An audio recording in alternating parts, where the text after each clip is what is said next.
Hundreds of Haitians demand the resignation of President Jovenel Moise. The first batch of 100,000 of the Russian Sputnik-V vaccine 19 arrives at Venezuela. And Mexico to ease COVID-19 restrictions in half of the country.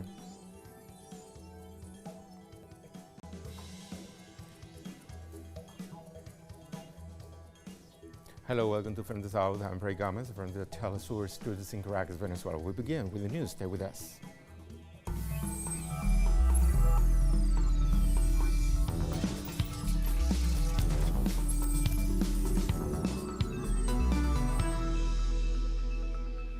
Hundreds of Haitian protesters have marched in the streets of Port-au-Prince, calling on President Jovenel Moise to step down. President Moise says his term in office lasts until February 2022, but the opposition argues it should have ended last week in a standoff over dispute elections. Judge Jovenel proposed by the opposition to serve as acting president in Haiti's latest political crisis, and the days of silence Saturday by calling on people to fight against what he called the dictatorship. Moise has been ruling by decree for a year because there is no parliament right now. Legislative elections, as due to in 2018, were delayed.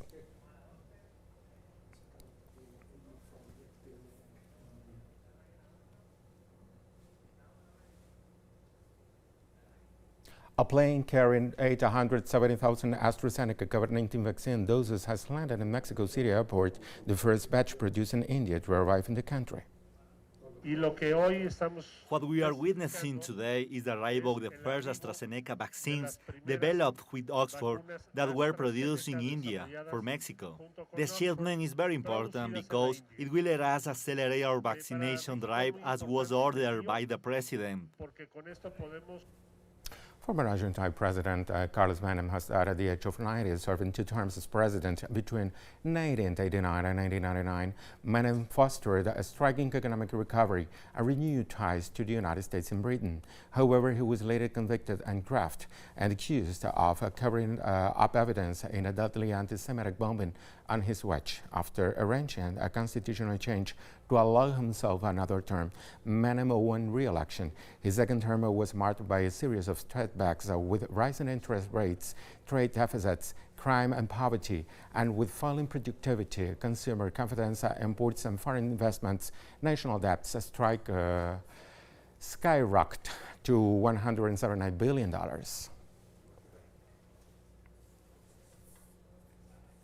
A 16-year-old schoolgirl was fatally shot in the head in Trinidad and Tobago last Tuesday. Tamika Griffith was a student of a Princeton West Secondary School. According to the reports, the teen died after a loaded firearm discharge while a male relative was showing her the gun. The boy, also aged 16, is in custody. Meanwhile, police are searching for a man who allegedly offered to pay him $22 a week to hide the weapon.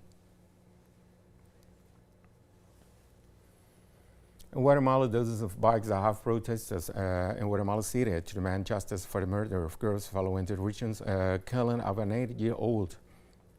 The demonstrators, mostly women and girls, have called on authorities to strengthen security police to end gender violence. And the body of an 80-year-old Sharon Figueroa was found in a town near the border with Belize on Wednesday, a day after her disappearance. An autopsy revealed that she was strangled to death and had bruises on her face and hands, not even 2 months. In 2021, Guatemala has already recorded the killing of more than 60 women and girls. From their voices and their hearts, they are expressing all their feelings about the victims and the girls who have suffered physical and sexual violence in the country, which is what is affecting us right now. Riding bikes, some girls are coming with their stuffed animals to represent these 2 girls who were murdered and all those who have died. Because it turns out that they died when they were playing. One was playing hide and seek, another one was riding her bike, and another one was playing with her stuffed animal. So that's how we represent and remember the girls. Guinea declared a new Ebola outbreak on Sunday and stats came back positive for virus after at least 3 people died and 4 fell ill in the southeast. At first, a resurgence of the disease since the world's worst outbreak in 2013-2016. According to the Minister of Health, the 7 fell ill with diarrhea, vomiting, and bleeding after attending a burial. It has not been established if the person buried on the 1st of February had died of Ebola. The 2013-2016 outbreak of Ebola in West Africa killed at least 11,000 people, with the vast majority of cases in Guinea, Liberia, and Sierra Leone. Fighting the Ebola epidemic again will place additional strain on health devices in Guinea as they battle the coronavirus. Very early this morning, the Surfik-Conakry laboratory confirmed the presence of the Ebola virus, so this situation puts Guinea in a situation of an Ebola epidemic. There were a total of 7 cases, including 3 deaths. Of the 7, 4 were men and 3 were women. 3 were isolated, 1 in Conakry and 2 in Nserekore. South Africa prepares to reopen its land border after an intense battle with the second wave of the coronavirus. Long queues of migrants from all over the continent were turned back as the country is set up to put the high infections and death rates under control. The country's Mpumalanga province is expecting to return to thousands, but there are those already in the country struggling to live. Our correspondent, Matuba Mahletia, brings us the details. The age of 60 makes many poor South Africans eligible for a government social grant of just over $100 a month. Born to migrant parents 60 years ago, Josephine Nkosi is undocumented and can't access those funds.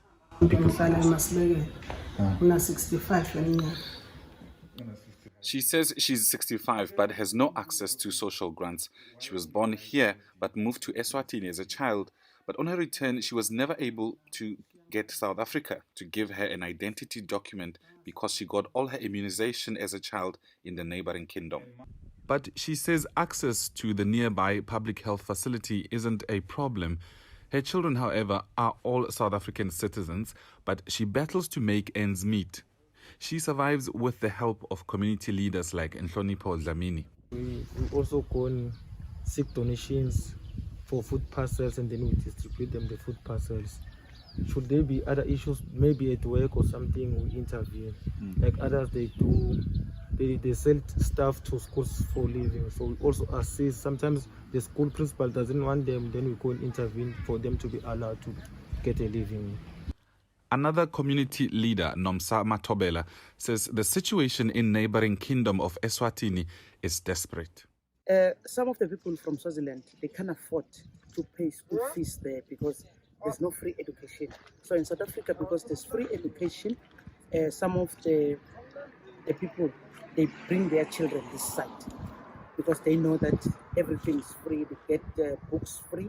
Like I said, education is free. So that's why they like their children to come to South Africa. The Mananga border post is one of the gateways into Eswatini Kingdom.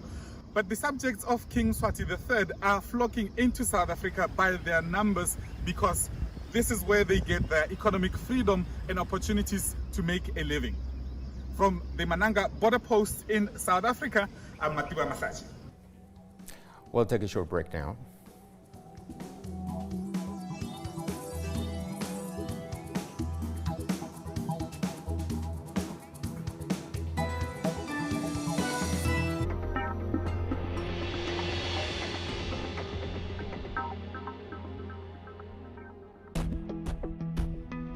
Una travesía para descubrirnos.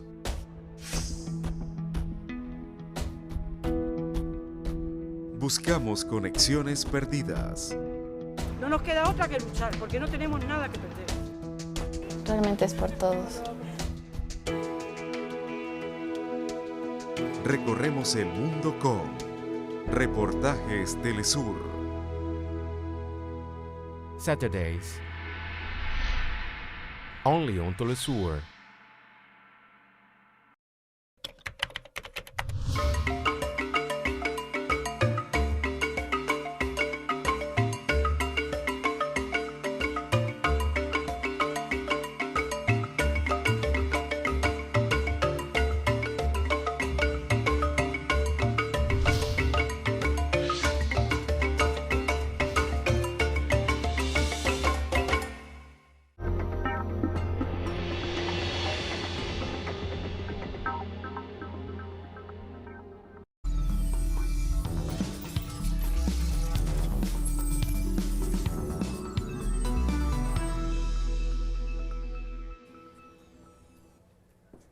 Welcome back. Former U.S. President Donald Trump has been acquitted in his second impeachment trial. The Senate rejected the charge that he incited the January 6th attack on Capitol Hill with 57 votes in favor and 43 against. 7 Republicans voted with all 50 Democrats to convict him. This is the most bipartisan support for conviction in any of the 4 impeachments in U.S. history. However, the final tally fell short at the 2/3 majority needed to convict and disqualifying Trump from holding future office. There can be no doubt that at the moment we most needed a president to preserve, protect, and defend us, President Trump instead willfully betrayed us. He violated his oath. He left all of us and officers like Eugene Goodman to our own devices against an attack he had incited and he alone could stop. That is why he must be convicted. For those who say we need to get past this, we need to come together, we need to unify. If we don't set this right and call it what it was, the highest of constitutional crimes by the President of the United States, the past will not be past. The past will become our future. And speaking shortly after the acquittal, House Speaker Nancy Pelosi accused some Republican senators of being cowards who put their personal interests above those of the country. What we saw in that Senate today was a cowardly group of Republicans who apparently have no options because they were afraid to defend their job, respect the institution in which they served. What is so important about any one of us? What is so important about the political survival of any one of us that is more important than our Constitution that we take an oath to protect and defend? Thousands of people have been killed in overnight clashes between Yemen government soldiers and Houthi fighters in the Marib region. 2 government military officials have said at least 16 pro-government forces were killed and 21 wounded in the past 24 hours, adding that dozens were killed among the Houthi ranks. Earlier this month, the Houthis launched a new offensive to capture the region from the government. Yemen has been embroiled in a bloody power struggle since 2014 between its government, supported by Saudi Arabia, and Houthi rebels who control the capital Sana'a and most of the north.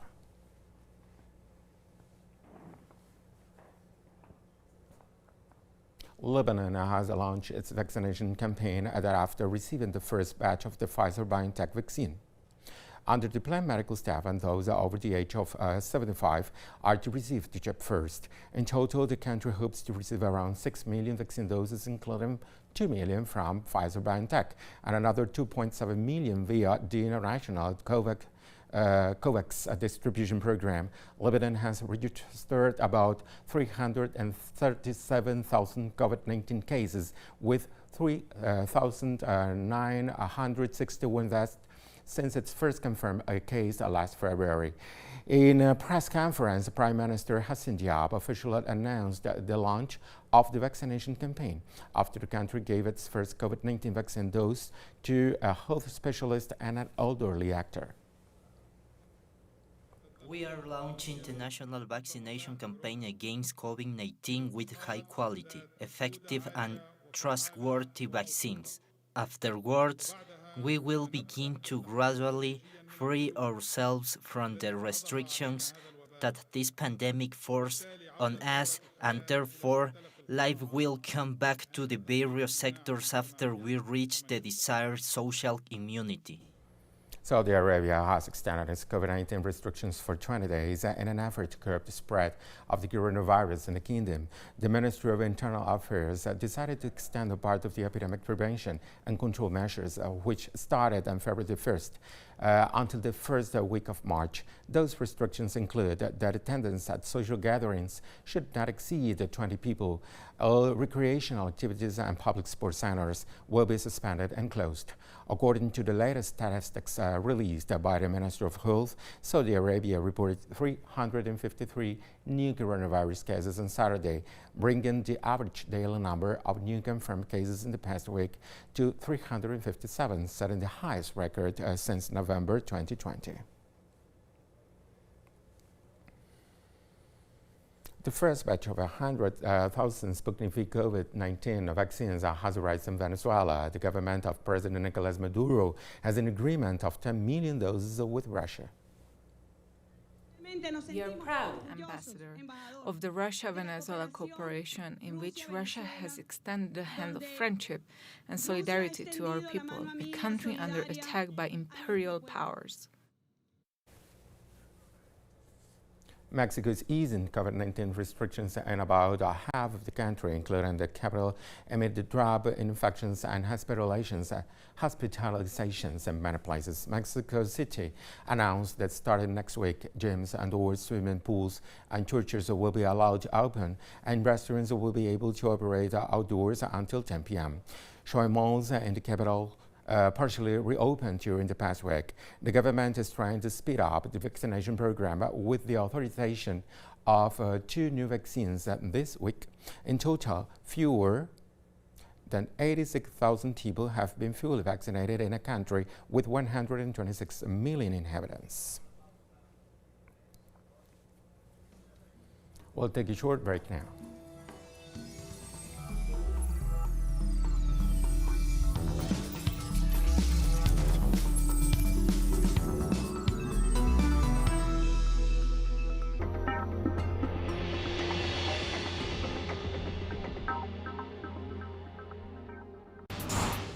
Innovation, science, the technological breakthrough, and its influence in society. Viajeros del saber, el futuro está aquí. Atomy. Monday, only on teleSUR.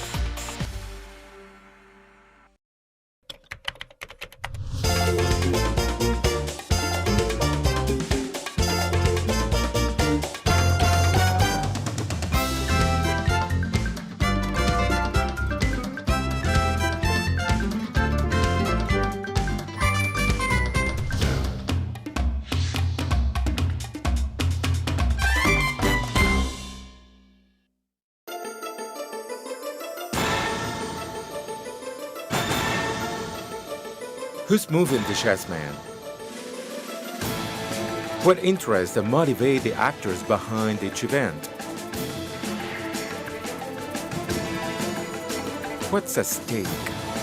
Critical Move investigates every event from Monday to Friday, only on teleSUR.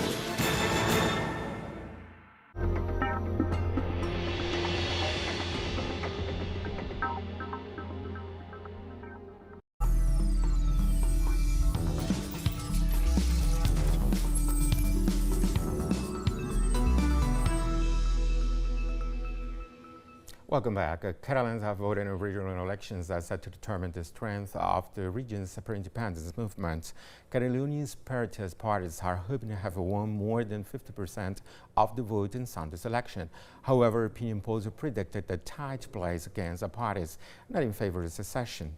They include the Spanish Socialist Workers' Party and the National Governing Party, which is expected to snag at least 20% of the vote. The center-left party opposed Catalonia's secession from Spain, but supports dialogue between Barcelona and Madrid. The minority government called for a new election after regional president Quim Torra was suspended by the office by the Spanish judiciary in September.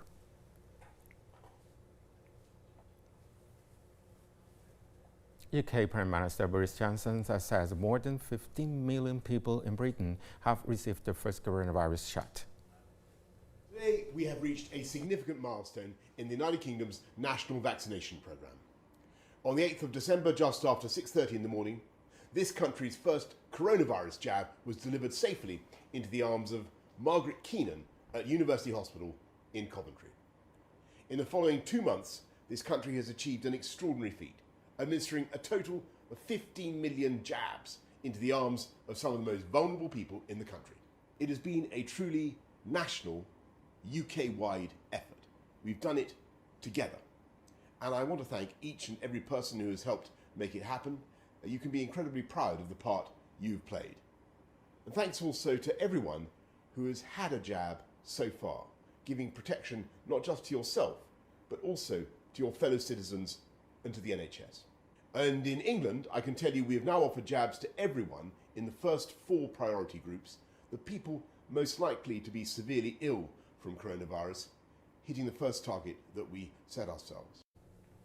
A powerful earthquake shook eastern Japan Saturday, injuring more than 104 people and leaving nearly 1 million households without power. 3 people were confirmed with serious injuries, but there were no reports of deaths. The 7.3 magnitude quake center was off the coast of Fukushima, close to 3 nuclear reactors that melted down after the quake and tsunami almost exactly 10 years ago. The company that is still cleaning up the nuclear complex has said it has detected no major abnormalities. Staying in Japan, a group of women have danced in a Tokyo square during an event inspired by the global 1 billion Rising campaign, a mass action to end violence against women. The performance took place days after former Olympic chief Yoshihiro Mori stepped down following his sexist remarks that women talk too much during meetings. In Japan, it's still difficult for women to speak up, evident from what former Tokyo 2020 President Yoshihiro Mori said. When you try to assert yourself, you have to risk being treated negatively afterwards. There are quite a few people who don't think positively about protesting against something or participating in a demonstration, which I feel strongly through my #Coup2 or anti-high heels campaign too. They say it's too much, too extreme, and they even say so about the #Coup2 campaign. New Zealand's largest city of Auckland will go into a 3-day lockdown beginning just before midnight Sunday, following the discovery of 3 new coronavirus cases in the community. The lockdown is the country's first 6 months and represents a significant setback in the nation's successful efforts to control the virus. Cases pose questions our public health staff are working around the clock to answer. We don't yet have a complete picture of the potential source of the infection and spread, if any, beyond one household, and we are waiting for the genome sequencing and serology, both of which will provide important pieces of this puzzle. As of 11:59 p.m. tonight, Sunday, February 14, Auckland will move to level 3 for a period of 3 days until midnight on Wednesday. The rest of New Zealand will move to level 2 for the same period of time. The United Arab Emirates space probe Hope sent back its first image of Mars days after it successfully entered the red planet's orbit. The picture, captured by the largest volcano in the solar system, Olympus Mons, emerging into the nearly morning sunlight. The image was taken from an altitude of 24,700 kilometers above the Martian surface on Wednesday. Hope became the first 3 spacecraft to arrive at the red planet this month, after China and the US also launched missions in July.